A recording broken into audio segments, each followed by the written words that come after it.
I found your organization trying to um, essentially figure out if anyone was keeping tabs on how many Black-owned uh, conventions like DreamCon there were in our state, and you had the only directory I could find.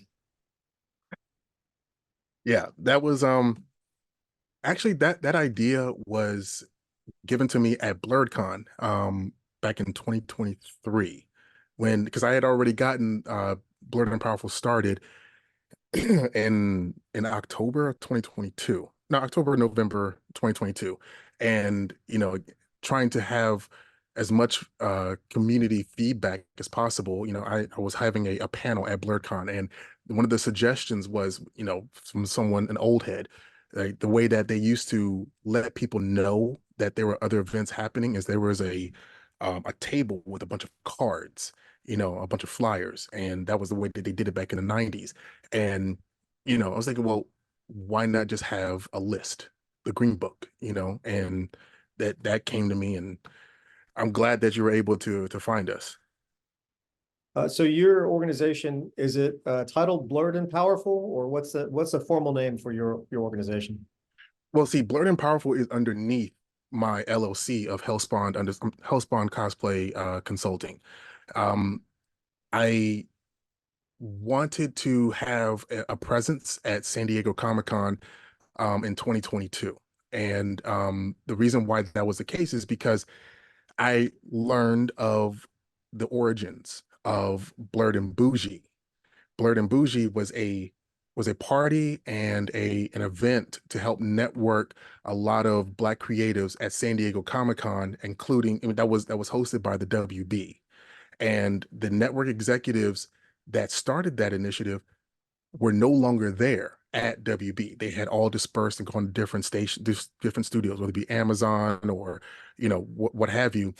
And with the decrease of the DEI initiative that's happened in Hollywood, they no longer had the rights to the name Blerd and Bougie. But with Blerd and Powerful, I thought I could be there as a supplement to help with the networking of Black-owned conventions, because I have friends who run who run conventions, and it's been kind of rough for them.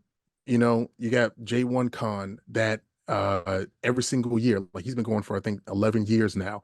Every single year, he and his wife take out their life savings in order to gamble to put on the convention. And they just had their second son. And as the father of a 4-year-old, I can only imagine how harrowing it is to put all your money into people coming to a convention, you know, but it serves a need. They every Black convention that I have had the pleasure of getting to know has actually served a purpose within the community within its own right. So I'm doing what I can to help. Uh, do you have a specific origin story, maybe something that you haven't already shared with us behind Blerd and Powerful specifically? Um, well, the origin story of Blerd and Powerful is the fact that when when you see a void that's not being fulfilled, which is um the promotion of Black-owned conventions to the point where they have the same type of notoriety of white conventions or regular conventions, you do what you can to help. And then when you also see TikTok creators, because I'm on TikTok as well, when you see TikTok creators go through this entire spat where their content is being stolen from them, their ideas are being stolen from them, and because um, they are, people of color, they're not getting the same type of algorithm traffic that people who happen to be white, which is something that was admitted to by the people who run TikTok, is that the algorithm does not see Black people or people of color in general the way that they do white folks. So if I could find a way to boost the morale of Black creatives and also let them know that, there is a driving force behind them, to let them know that, we're here, we support you, and that you always have a place to fall back to, and couple that with with the promotion of Black-owned conventions. That's where Blerd and Powerful came from. That's the need that I'm trying to fill, and it's been working in baby steps, but it's been working. Tell me, why is it imperative to have Black-owned conventions like DreamCon? Well, actually, all the conventions serve a specific purpose.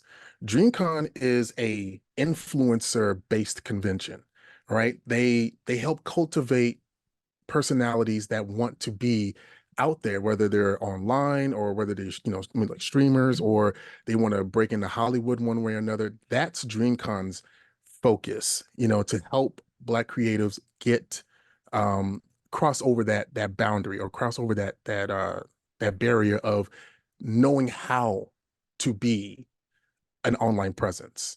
Then you've got other conventions that are teaching conventions that do voiceover acting lessons, or you got Kim Fest. They help kids learn how to animate projects, through STEM projects, where they are learning like different mathematic programs and whatnot in order to, become animators. Then you got BlerdCon. BlerdCon is the one type of convention that allows for creatives to hone their paneling skills, public speaking, which is very difficult for a lot of people within this community.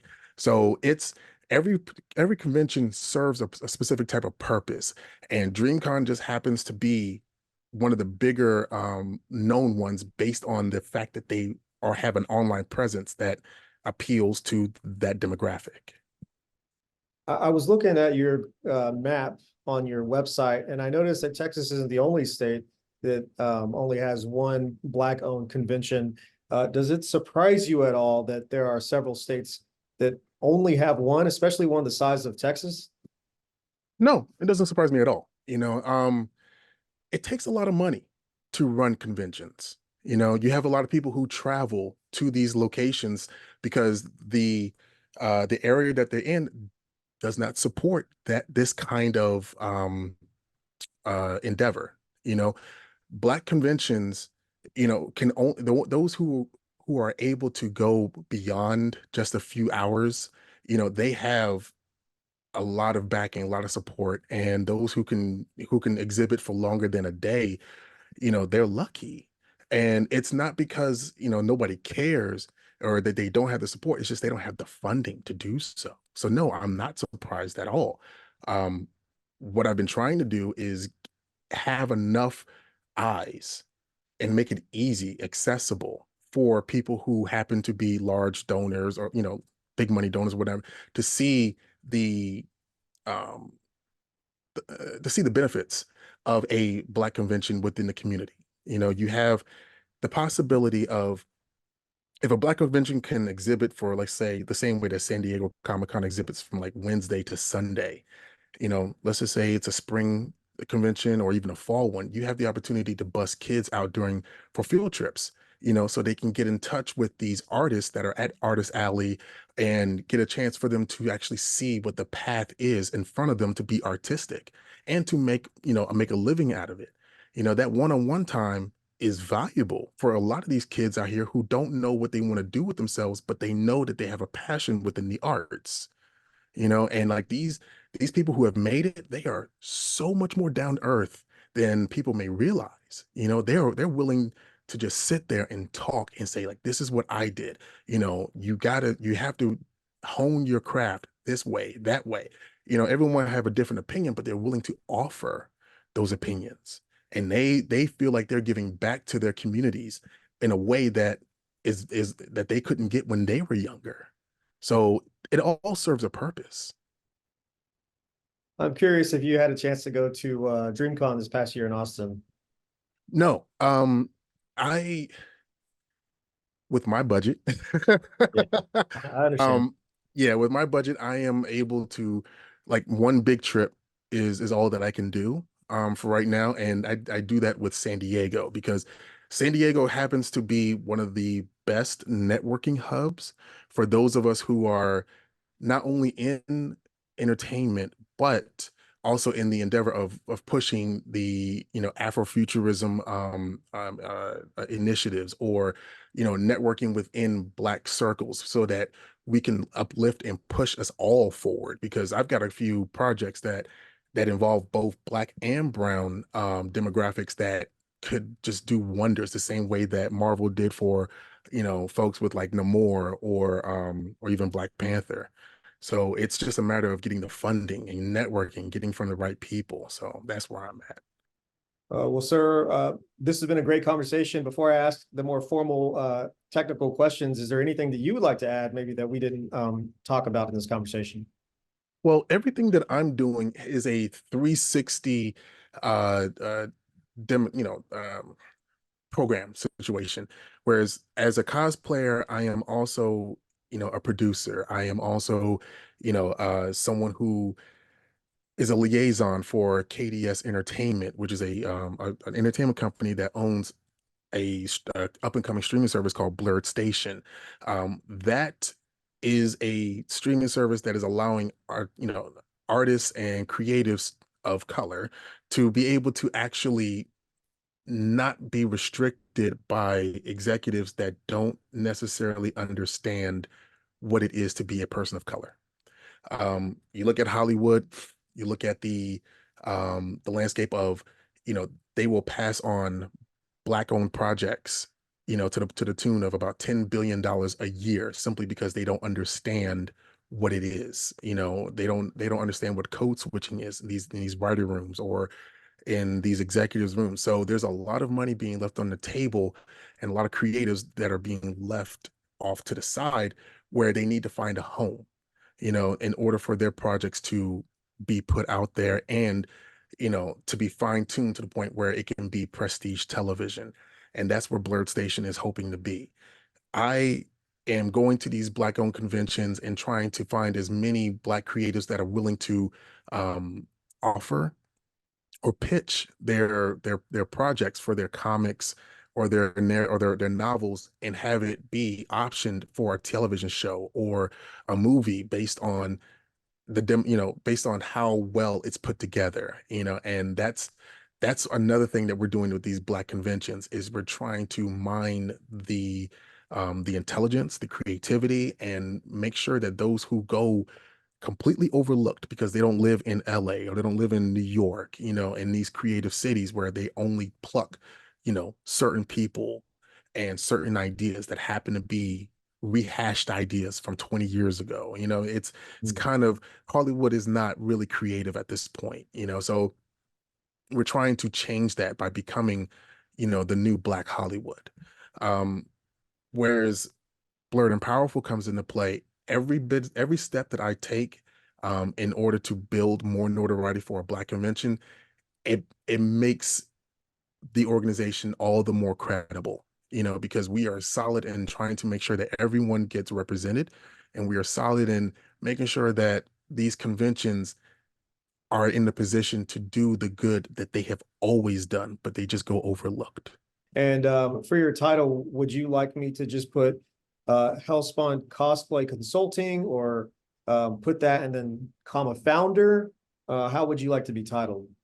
Well, we want to get Blerd and Powerful out there. Me specifically is not really, I am the face, I am the founder, but Blerd and Powerful is more important than me. Okay. Hellspawn, is my cosplay thing, and I didn't realize that cosplay was going to take me where I am now. So, I would rather have Blerd and Powerful, slash, because yeah, Blerd and Powerful is trademarked. So yeah, I would rather have Blerd and Powerful out there. Um, and you can slash Demetrius Holt is fine. This is the thing.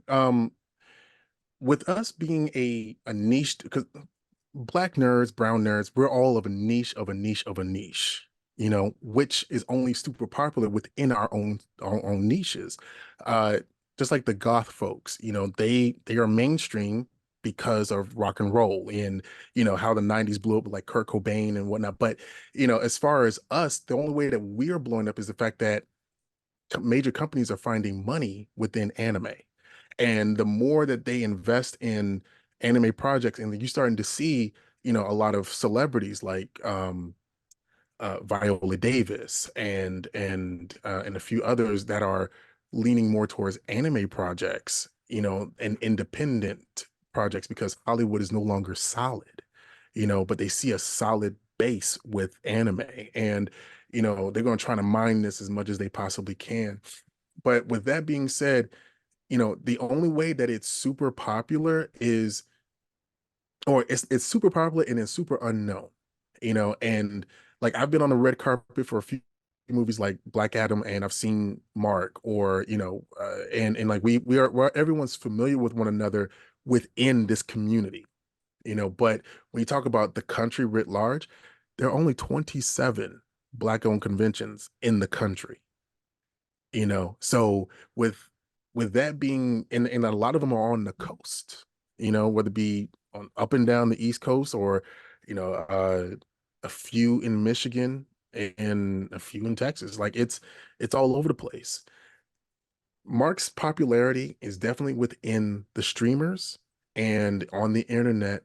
And a lot of people who happen to be older don't really spend that much time on the internet. So, you know, the fact that you can open, you yourself, your algorithm will allow you to see what you see. That's not a lot of other people's algorithms, you know, and that's what keeps us down, is that we are just not seeing based on the algorithm. And some people just don't pay attention to it. Some people only pay attention to politics. Some people only pay attention to, you know, major Hollywood stories, but they don't pay attention to what's like underground comedy. People didn't know about Robin Williams until he exploded on Mork and Mindy. You know, Yeah. as soon as we had that mainstream break, then that's when people will really understand what we're doing. Like I've been in men's health, you know, and I'm attributed to helping bring cosplay to a certain type of demographic. But again, who reads men's health magazines on a regular basis, Yeah. you know? And then does that one story particularly appeal to how many people who read men's health? But All again, right. thanks for your time. I gotta get to the studio and record some stuff myself, but we got this All done right. way earlier than I expected. So thanks for reaching out, and I'll keep your number handy. And who knows, maybe I'll need to talk to you again soon. Yes, sir. I appreciate it. Take care. Thank you. You too.